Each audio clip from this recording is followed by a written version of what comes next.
Welcome to Quilting on the Side, the podcast for quilters who are building a business while juggling real life. I'm Tori from Hey Tori, a quilter, past pattern designer and teacher, and now a digital marketing coach for quilting entrepreneurs. And I'm Andi from True Blue Quilts, long arm quilter, pattern designer, and quilting instructor. Between the two of us, we've taught workshops, launched programs, joined summits, and stayed up way too late trying to finish one more quilt binding. On this show, we're sharing what's worked and what hasn't in our interviews from incredible guests, everyone from quilting solo business owners to CEOs. If you're running a quilting or creative business or dreaming about starting one, you'll find real talk, honest strategies, and a whole lot of support here. So grab your notebook, grab your pen, and let's dive into another episode of Quilting on the Side.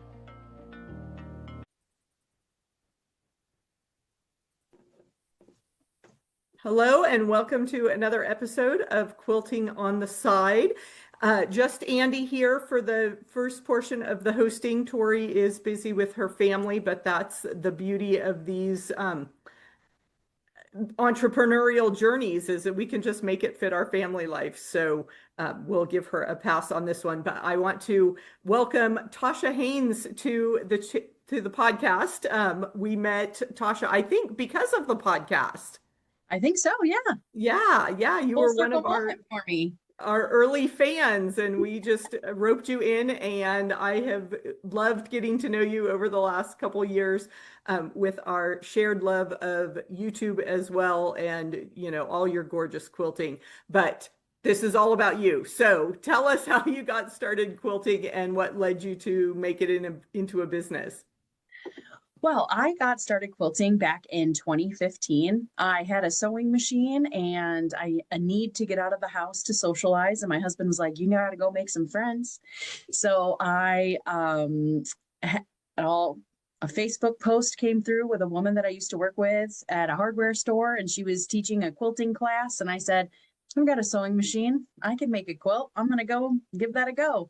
And I guess they say the rest is history. It was like, I loved it from the beginning, and I have not stopped. Slowed down a little bit when the kids were born and, or after that, but got right back to it as soon as they could independently play. And I would say this probably in 2024 is when I was like, maybe I could eventually turn this into something as somewhat of a side hustle.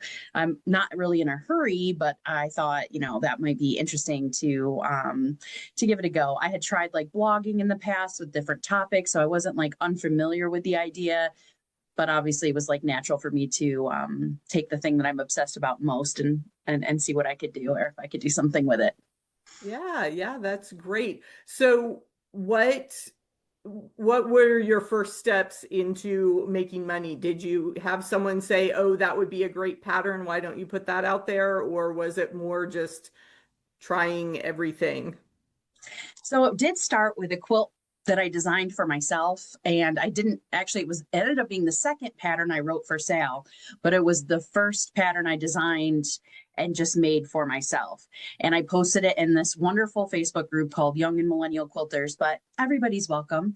And they were like, I would buy that if you wrote that. I would buy that if you wrote that. And I was like, wow, you guys are hyping me up. And so I had seen like a pattern writing course start up, and I was like, maybe I'll give that a go. And so that's how that kind of came to be. And so I took a pattern writing course in January of 2024. I did the Pattern Writing Academy with Alderwood Studios, which was like it was a nice way to just kind of get the ideas flowing and figure that all out. And then I did end up releasing that pattern, and then it just kind of snowballed from there. So tell us how you put the pattern out there. First of all, how did you write it? What software do you use to draft your patterns? So I use Adobe Illustrator and Adobe Premiere Pro. I think the first pattern I tried to write, I was using Microsoft Publisher, but then I found out they were retiring that software, and then I would have to convert all of my quilt patterns. And I was like, if we're going to give this a go, let's kind of just go to what they say is industry standard.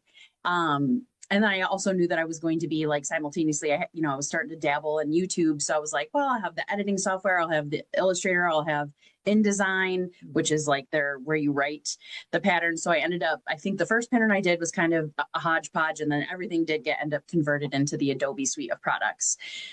It is a little expensive, and I've wondered if it's really worth it, but I really do like it. It's easy, so I've stuck with that. Yeah, so I wrote that first pattern in Adobe and listed it for sale on Etsy. And then also I started a website. So I have tashaquilts.com. And then I also wanted to put it on Etsy just because there's that like population of people that always just search for patterns on Etsy only. And I wanted to make sure I was covering all my bases. Right. And how has the mix been? Do you get equal traffic from those sources, or do your sales come mostly from website or Etsy? Or so I would say when I first started, which was like, so since when I first started, and I guess your question originally was too, is like, how did I get it out there? Back when I first started writing quilt patterns and putting them for sale, I had nobody on Instagram, nobody on YouTube. I had no audience. There was like very peanuts of an audience. So in the beginning, Etsy definitely, I wasn't getting tons of sales, but I was getting more sales on Etsy just because I was in that ecosystem and nobody cared to, you don't have to know me to buy my pattern off Etsy. And as my YouTube presence, my email list, my Facebook and Instagram grows, now I would say my website is starting to, or is definitely starting to outsell Etsy.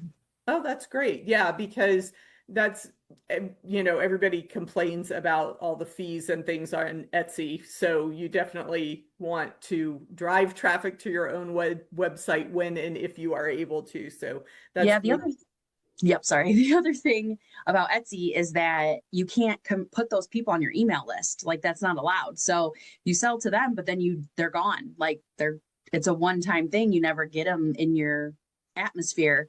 So getting them on your website is way better.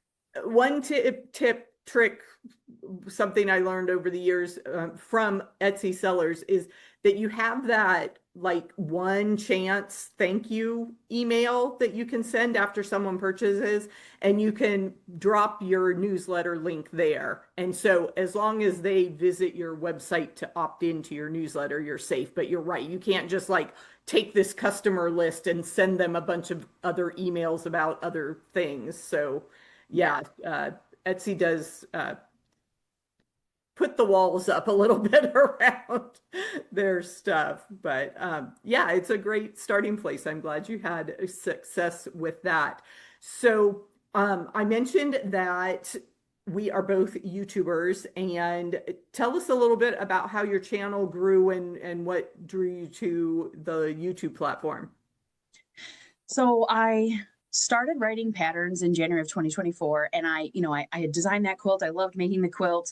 And then I took the class and I wrote a pattern and I got it tech edited. And I was like, wow, this is a lot of work because I also wanted to put out like the best product I could. So I did get it tech edited and all these things. And I was like, this is not something with my lifestyle, with working children, that I cannot pump out good quality quilt patterns in enough that it would be really worth my while, like as a primary focus. And my poor husband, who is the greatest man on earth, I would just talk about quilting with him all the time because I loved it so much. He was like the primary person I would chat to. And he was like, I love you, but how much quilting can one man take? Dragging him to quilt shows and stuff. So then I was like, you know what? I'm going to try a YouTube channel and just talk to them about how much I love quilting and see if I can find people. So like, I think the first couple of videos I made were just like, hey, I'm making this quilt over the next 3 weeks or a month. I'm going to just talk to you while I'm making it. And I just ended up really, really enjoying it more than pattern writing, more than Instagram, more than blogging, more than any of it. And I would have never predicted that in the beginning, that YouTube would have been what I ended up loving, but I love it. Yeah, that's amazing. Just a great example of trying it. You might like it, and look where you've ended up there. So yeah, that's wonderful. So for our listeners, you definitely need to pop over to YouTube to take a look at the quilt behind Tasha. So tell us about that one, because I've watched this come to life, but I definitely want to hear the story for everyone in our audience. So thank you. I love this quilt too. This is so the quilt is called Petals Crossing, and it was my third quilt pattern that I released. And so now I'm in the business of writing quilt patterns of quilts that I want to write. So I design them, I want to make them, and then I'll write the pattern. But that's pretty much the only quilt patterns I really plan on writing. And this quilt took probably 9 months from when I drew it up. Well, started drawing it up in Illustrator to when it became a quilt, became a pattern. And then it's still not a full quilt. It's just a quilt top behind me. But yeah, so it was just, I like playing with shapes, and I obviously very much like curved piecing. So the quilt behind me is very colorful and it's very curvy. And those are two things that I really like to lean into. Yeah, so it looks like almost every single block is either a quarter square triangle or a quarter square curve or the orange peel curve. So yeah. There's like only a couple rectangles in there, but yeah, you got to really be committed to the curve if you want to get right. No, but it's gorgeous. And the colors are fantastic. So how'd you decide on that color scheme? Because I've seen some of your other quilts are two color quilts. And this one is just a wonderful blend of yellows, pinks, blues, the green leaves. It's gorgeous. Yes, thank you. So yeah, my first quilt was two colors, my second one was third, and this three colors, and this one's a lot of colors. And I would love to take credit for this color, but I use this website called Quilting. And as a pattern writer, you can put your quilt patterns up on that website, and then people who want to make that quilt can go and color it for free. The quilt pattern writer pays a little fee, but the wonderful woman, Catalina, who runs that website, I had submitted this quilt with only a couple of colors, and she was like, please, can I please give you some options, because this quilt just needs more colors. And I was like, yeah, like, of course. And so she gave me, I think, 3 options, but obviously I saw this one and I was like, yes, please, this is amazing. So yes, I will definitely be playing with color and maybe asking Catalina for some additional coloring help in the future. Yeah, that website Quilt Inc. is fantastic. I do a lot of recoloring through EQ8 because that's the software I use for designing quilts, and it's pretty easy to play with color schemes. But in terms of sharing them with the public, Quilt Inc. is fantastic. So thank you for that reference. Yes, and the woman who owns and runs that website, she is absolutely a wonderful gem of a human being, and she's always happy to help, either if you're just a user of the website or somebody she's just amazing to work with. And it's great to support another small woman business owner out there. So I'm into it. Yeah, and it's wonderful when we have these different pieces in the quilt industry that can come together, and we can share and build each other up, because obviously quilting needs the designers need the coloring, and it works out great. So that's fantastic. And another endeavor that you are building into your business is a paid community. So tell us about your membership group. Yeah, so I launched this membership group around the same time I launched this pattern. So the pattern that we were just talking about, that's behind me. And so it's kind of like, if you join the membership, you can get the pattern included kind of thing. I really wanted a place where I could take a community that's kind of off social media, so I don't need to scroll through sometimes the horrors that can be found on social media, where we can just kind of go. It's a very good vibes. Everybody knows if you're coming in, this is a good vibes only place. We're here to hype everybody up. That's like really my main motivation in quilting, is I just want everyone to love quilting so that everybody continues to quilt, and this wonderful industry that we're in thrives. And so we just, kind of set this place up, and I had some people that came right over, and it was amazing and wonderful to be supported in that way. And we have Zooms. We're trying to get a little more regular. Summer's tough, but it's like every other week we'll just do a Zoom sit and sew. We have done like monthly challenges. So this month is a make your own challenge, and everybody kind of set a goal at the beginning of the month, and then you work on it, and then we'll report back and cheer each other on at the end of the month. And so it's just a place where we can go and chat and talk about quilting and some life stuff too. But yeah, and it's great. It's a great group of people that we're kind of cultivating over there. Good. I'm glad that has worked out. What other avenues do you want to explore in your business? What's on the horizon for Tasha Quilts?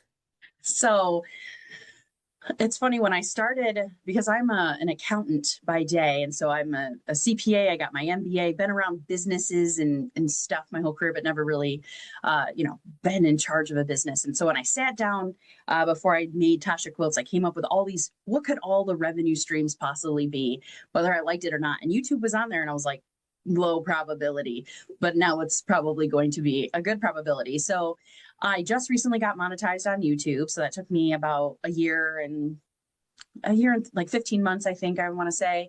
And so hopefully, so the little pennies from AdSense will start coming in, which will be great. And then I would like to, if I build enough following, there's obviously the potential there for, brand deals and stuff like that. If, affiliate income, stuff like that. I have started I had been kicking around the idea, but I kind of got the whim and just kind of went for it with a weekly podcast that I put out on YouTube, but then also put out on other platforms called Stitching the Dream. And really it's for me to talk about one, quilting, and two, making a quilty business. The topics will vary in between all of those things. And it's really just a place for me to sit and gab without having to worry about video edits and everything else. It's just, hey, let's have a chat. And I'm going to talk to you every Monday morning to get rid of my Sunday scaries, because I know Monday someone might leave me a comment on a video. And really what I just hope for that to be is like all of those funnels back to, the YouTube channel and the membership to kind of just continue to create that community and kind of and stay there. Other things that I would like to explore is if the website gets big enough to have like display ads from web traffic, but I'm pretty far away from that. So, but that is something that's still in the background, write some blog posts, get some people to visit your website, then you could put display ads in. Yeah. Yeah.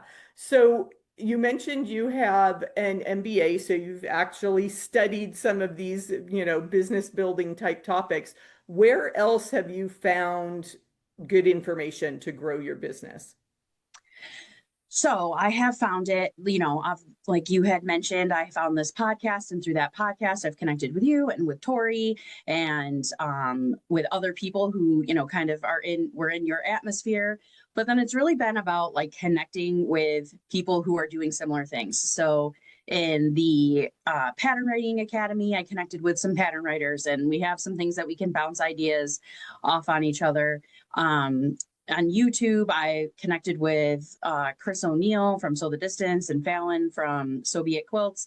And if I, I'm like, oh, I'm thinking about this, they're always just willing to jump in and give me some advice. So I think it's really about finding people that, you have to do the work yourself. But if you can find people around you that have like lived that life and can give you advice, it's a great resource. And of course, as you may predict, one of my favorite places to get information about this stuff is YouTube. If I have an idea, I go to YouTube and you can find somebody talking about it. So, Yep. Who are some of the business folks that you follow on YouTube? You mentioned some of the quilters, but I mostly the primary, there's Think Media that does a lot of YouTube stuff, and I'm going to butcher his name, but his name is Stu, and he does a lot of the membership stuff. I'm sure McLaren. Yes, that's the one. I don't know if he's primarily, if I see him on YouTube or clips of how I got into his bubble, but that is probably I bought his book and read his book, and I've sat in a couple webinars. I haven't done like his course or anything like that, but. Yeah, I when you said membership, I was like, okay, I know. Yeah, you're right. Some of these big name business coaches are everywhere, so it's hard to say, did I see him first on Instagram or YouTube or what? But yeah, you got me somewhere. Good information out there, and it's always interesting to hear who people are following for the information. So that's great. We mentioned at the beginning the sometimes difficult aspect of juggling our family. How has your husband and your kids adapted to your quilt business? So my son, both my kids are in elementary school. My son's going into third grade. He loves looking at my YouTube subscribers. He thinks it's just the coolest thing. He tells everyone everywhere we go, my mom's a YouTuber. We went to Hershey Park and he was like, Mom, do you think anyone's going to recognize you from YouTube? And just for those listening, I just hit 2,000 subscribers. I am like a teeny tiny little nobody on YouTube. So it's just cute that he thinks that. But they kind of know, like on the weekends, like after lunch, we'll have what's called quiet time. Everybody gets to kind of go. Dad takes a nap, the kids get their tablets, and mom goes downstairs to film a video. So everybody kind of knows that we've kind of built that into our routine. And today I was like, mommy's going to go film a podcast. So everybody's got to go to bed really good and, not throw any fits or anything. Right. So they kind of know it exists. They like watching the videos and my son thinks it's probably the coolest of everybody. He thinks it is. Yeah. But the husband does take on a lot of, like nighttime duties. Like if somebody gets out of bed tonight, he's handling it. So, but that's what a good supportive partner does. Exactly. And we sure appreciate those guys in our lives that prop us up. Are the kids interested in sewing at all?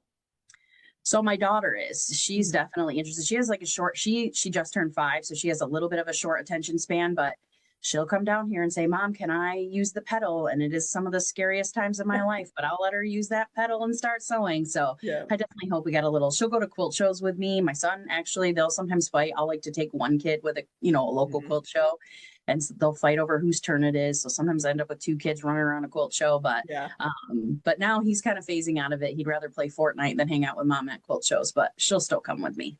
Oh, yeah. That's fun. Well, wait a few years and your son may be interested in the power tool aspect of running the sewing machine. That's great. And as you were describing your daughter with the foot pedal, I was thinking back to when my daughter was little and she had a child size like picnic table and folding chair. And so the chair was good. And then I realized that the piano bench was the right size. So one day I set up the piano bench with her little folding chair and everything was just the right size that she could. I think she sewed a 9 patch. Cute. That's so cute. Yeah. Anytime we can get the kids involved in our hobbies and our businesses, it's good for them to see all these various things we can do. Anything else you want to tell us about your business and coming up? I mean, you've got so much going on. It's amazing that busy people get things done. Well, the key to getting things done when you're busy is not being a perfectionist. You just have to get it done. So you have to kind of let that go. That's how I get a lot done. When people ask me, how do you do it? I'm like, I just get it 80% of the way done and let it ride. That's good. No, that's kind of really, I'll be focusing on the podcast, the YouTube channel, the membership. That's what I'm looking forward to do. I did read Tori's book and I outlined a workshop through her recent book club. And I'm going to try to release an on-demand curves course just because a lot of people who find me are like, oh, I love those quilts, but I'm scared of curves. So just, something that they can, nothing too crazy, but just enough to get you started and, kind of walk you through your first curve in a approachable manner. Yeah. But there was one other thing I wanted to share with the audience if they're listening about, I feel like my biggest mistake I made when I was starting this adventure. And that was giving away too much stuff for free, trying to build my email list. And so I had English paper piecing magnet leads and curved magnet leads and goal setting magnet leads and all of these things that I wish I had not done, and they're still out there, and I'm trying to figure out how to manage them because now I can't remember where they're linked to or where I talked about them. So I don't want to take them away if somebody's expecting them. But I would say, like, before you go crazy giving stuff away for free, just give one good thing away. Like I should have just given my curve templates away for free, and that should have been it. So I would caution, it's so exciting when you're building an email list to want to like capture as many people as you can, but just come up with one good thing to be your magnet lead, because it's just administratively I'm like, oh, I have so many links now. Yeah. I regret it. And that was wonderful advice, and I'm gonna ask you to say it again because we just had a really loud airplane go overhead. And I want everybody to hear it. So the biggest lesson learned Yes. So my biggest lesson learned and the mistake I made that I wish I had not done when I was first starting out was I created many, many magnet leads trying to create my email list. So I had an English, well, I still have them all. I have an English paper piecing one, a goal setting one, curvy templates. I don't even know. I have foundation paper piecing ones. They're out there and it's just too many. There's too many different types. There's too many links to manage. I can't remember where all the links are. It was too much stuff. And I'm going to be paying that price probably for literally ever until I'm brave enough just to delete the links and move on with my life. So come up with one good solid, like if you're the curvy girl like me, make a curvy magnet lead and that is it. Like, that's it. Yeah. Yeah. I resemble that remark because I have a ton of links to free things to get on my email list. Same thing, but yeah, and sometimes it takes a while to find what you want to be known for and what your thing really is. So if some of our listeners are juggling multiple lead magnets, know that you're not alone. But if you're just starting out, just keep sending people the same one thing. Yes. That's great advice. Well, Tasha, it's been wonderful hearing more about your story. And we always like to end our episodes with some rapid fire questions. But it doesn't have to be fast. Take as long as you need to answer. We start out with, what is your least favorite color to use in your quilts? Orange. Or orange. Poor orange. I did just buy some fabric from Libs Elliott. It's her, I'm going to say it wrong, Phantasm collection. And there's some oranges in there. So I'm like, we're going to do this. I'm going to do it. Yeah. Yeah. Orange it is a hard color. I met very few people who that's their favorite, but it does play nicely in a rainbow-ish quilt, but yeah. Do you like to buy and work with pre-cuts or yardage? Yardage. Yeah, I thought that would be more controversial, and it really isn't. It just is. I've accumulated some pre-cuts, I've inherited them from some quilt guilds when they were like, oh, here, take this. You're young, take it. You've got plenty of time left to make quilts. Or I signed up for some sampler boxes when I first started quilting. And I've never made a jelly roll quilt. I've never made a layer cake quilt. I've just never gone down that road. So I plan on using some of the pre-cuts I have, but yeah, I pick a project and buy some fabric, usually 9 times out of 10. There you go. Whatever works. What is your favorite notion? My favorite notion, and if anybody knows me who's listening to this, I'm a broken record, is I love the foundation paper piecing ruler by So Be It Quilts. It is great for foundation paper piecing, but it's just this, rectangular ruler with a handle with a 1/4 inch, similar to an add a quarter ruler, but it's got a handle on it. But I like it for marking lines on my half square triangles. And I don't know, you always can find something where like, is that a 1/4 inch? I literally will use it to check my seam allowances sometimes. Like it's right there, it's handy, it's see-through, and it was less than $20. Like what's not to love? Like I love that thing. Yeah, I have seen a lot of people using that. Great recommendation. And your favorite part of your business? I would definitely say my community, both like the paid community and the community that I've built on YouTube. Yeah, that's great. I do have to commend YouTube if they're listening for having the community posts now that other people can post on your channel. Yeah. Anything to get that interactive conversation going. YouTube, help us. Yeah. Oh. Yeah, that's great. Airplane, hang on. I live really close to an Air Force base, and the jets get really loud. I thought my dog would bark or a kid would cry, but they've been good today.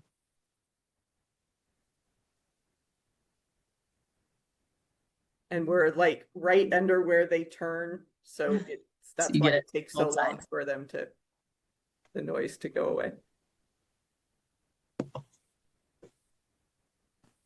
Okay, Tasha, who is inspiring you right now?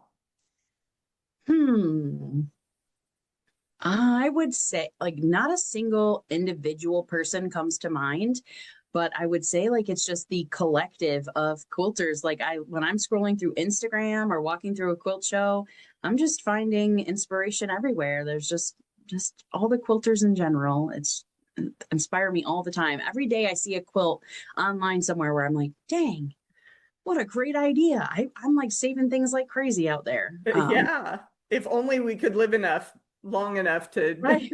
to bring these all to life. Exactly. That's great. And you are in your sewing room, so I'm expecting, we'll see how this next question goes. How many quilts are in the room with you right now? So I would say between quilt tops and full-fledged completed quilts, there has got to be like 15, I would say, which isn't too bad. Isn't too bad. Yeah, yeah. I've got all mine, unfortunately, tucked away in a closet. I've gave away a lot when I first started quilting, Mm-hmm. but we're starting to the point now where like every kid's got one in their room, and then my daughter's got two in her room, and then there's a few in the living. Like they're starting to Yep. Yeah. add up. I figure if, if you're a conservative quilter, you could make 12 in your house and then you could switch them out every month. If you're a prolific quilter, you may end up with 52 and then you switch them out every week. And if you're really, really obsessed, then you can go 365. Right. What's controversial about me is I don't even have a quilt on my bed. I haven't made a quilt for my bed yet. Yeah, we have quite a few that are the size of our bed, but I'm in Arizona and it's like we don't need, even in the wintertime, a thin blanket is just fine. So decorative. So yeah, I feel like I need a special bedroom just to pile the quilts on the bed for display. But that's great that your kids both have quilts and you've got them around the house. So hang on, I'm gonna yell. Kendra, I'm on a recording. Okay, well, Tasha, tell us where everyone can find you. Well, if you're looking for me, you can find me anywhere on the internet and just type in Tasha Quilts. I'm on YouTube, I'm on Instagram, tashaquilts.com, Pinterest, Facebook, you name it, I'm there. And don't forget my podcast, which is called Stitching the Dream, which should be everywhere as well, but you have to look up Stitching the Dream. Stitching the Dream on Mondays and Tasha Quilts everywhere else on the internet. It was wonderful to talk to you today. Thanks for spending time with us. Thank you so much for having me. Well, what a wonderful discussion with Tasha. I was literally on a plane back home when Andi interviewed Tasha, and I got to listen to the interview right when I got home, and it was inspiring. I think Tasha, as a brand new business owner, like a brand new doing all of this, has been such an inspiration for our audience. And I hope they really heard my biggest takeaway, which was how she just dived in. Like she wasn't like, maybe she was hesitant. Maybe there was a little bit of, fear and uncomfortableness there, which is totally normal, but she tried so many things. She dived right in and got started. And I found that so inspirational. So Andi, what was your biggest takeaway? Yeah, I had the same thought that, seeing people just actually do the thing that you've been dreaming of is inspirational. And it kind of gives you that kick in the pants, like, well, hey, she's brave. I can be brave too. The big takeaway I heard from Tasha's journey was that, sometimes you have to try a lot of different things before you really hone in on what is going to fit with your lifestyle, fit with your talents. She knew she was comfortable on YouTube, so she had no problem jumping in to that platform. But then and she knew she wanted to try pattern design, but it's not like she is going full time into pattern design. She does a few patterns occasionally, but she honors her own process and the time that it takes her.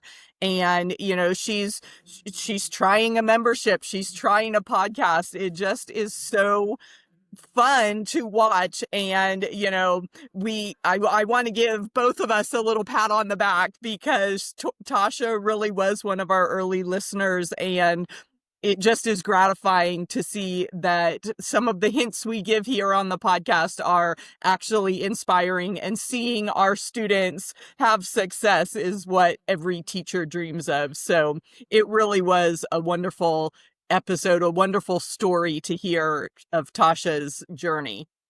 Yeah, and I love coming to her YouTube lives. So if you guys are looking for a YouTube live to attend, show up for Tasha's YouTube lives. Like, they're really fun. That's a wrap on today's conversation. We hope it gave you something real to take back to your business. And if you liked this episode, please hit subscribe and leave us a review. It helps more quilters find the show and feel a little less alone on their entrepreneurial journey.